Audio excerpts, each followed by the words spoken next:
थार के सुनहरे रेगिस्तान में लोद्रुआ नामक नगर में रहती थी रूप बुद्धि और सौंदर्य से भरपूर एक अप्सरा जैसी सुंदर राजकुमारी मुमल। उसने बनवाया था एक बहुत ही अद्भुत महल जिसे कहा गया मुमल की मेड़ी। इस मेड़ी की निचली मंजिल में सांप, शेर जैसे खतरनाक नकली जानवर रखे गए ताकि जो भी राजकुमारी से विवाह की मनसा लेकर आए उसकी समझदारी और साहस की परीक्षा हो सके। राजकुमारी मुमल की इच्छा थी कि जो भी राजकुमार अपनी समझदारी से इन सब माया जालों को पार करता हुआ उस तक पहुंचेगा और उसके मन को भाएगा, उसी से राजकुमारी मुमल विवाह करेंगी। एक दिन उमरकोट के राणा महेंद्र सिंह सोडा अपने जीजा गुजरात के राजा हमीर देव जडेजा के साथ उस मेड़ी में पहुंचे। हमीर जडेजा ने जब उन गलियारों में प्रवेश किया तो शेर जैसे खतरनाक जानवरों को देखकर डरकर वापस भाग आया, लेकिन राणा महेंद्र ने अपनी सूझबूझ से उन सब माया जालों को पार किया। गलियारों से होते हुए राजकुमारी मुमल तक पहुंचा। अपनी पहली मुलाकात में दोनों एक दूसरे के रूप को देखकर आकर्षित हुए और उनका ये आकर्षण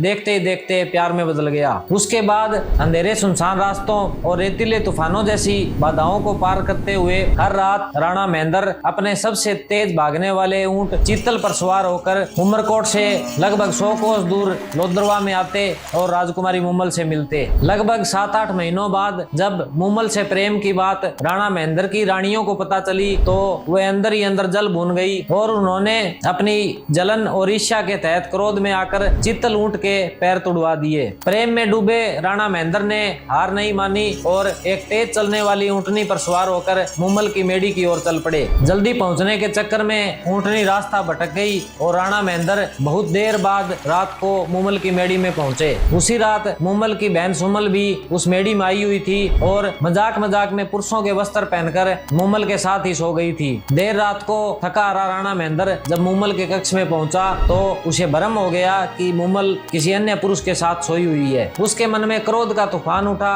और मुमल को एक बदचलन औरत मानकर राणा महेंद्र वहीं से उमरकोट की ओर वापस आ गया। मुमल ने कई संदेश भेजे, सफाई दी, लेकिन राणा महेंद्र नहीं लौटा। एक दिन राणा महेंद्र ने सोचा कि शायद मुमल सही हो और उसे ही कोई भ्रम हुआ हो। यह सोचकर उसने मुमल के प्यार की परीक्षा लेनी चाहिए और एक संदेश वाहक को यह कहलाकर भेजा कि जाकर मुमल को कहो कि राणा महेंद्र को कल रात सांप ने डस लिया है। संदेश वाहक ने जब यह समाचार जाकर मुमल को बताया तो वह यह सुनते ही गस खाकर गिर पड़ी और उसने वहीं अपने प्राण त्याग दिए। मुमल के सच्चे प्रेम और मौत का समाचार जब राणा महेंद्र को पहुंचा तो वह पागल हो गए। अनेक महीनों तक रेगिस्तान की रेत में मुमल मुमल पुकारते हुए भटकते रहे और एक दिन उसी रेगिस्तान में प्राण त्याग दिए। कहा जाता है कि लोद्रुआ की वो सुनहरी मिट्टी आज भी उनके सच्चे प्रेम की साक्षी है और माड़धरा के लोक गायक उनकी इस अमर गाथा को सारंगी और कमांचा की धुन पर गाते दिखाई देते हैं। यह केवल प्रेम की कहानी नहीं बल्कि त्याग, विश्वास और निष्ठा की वह अमर गाथा है जो आज सदियों बाद भी रेगिस्तान की रेत में अमर है।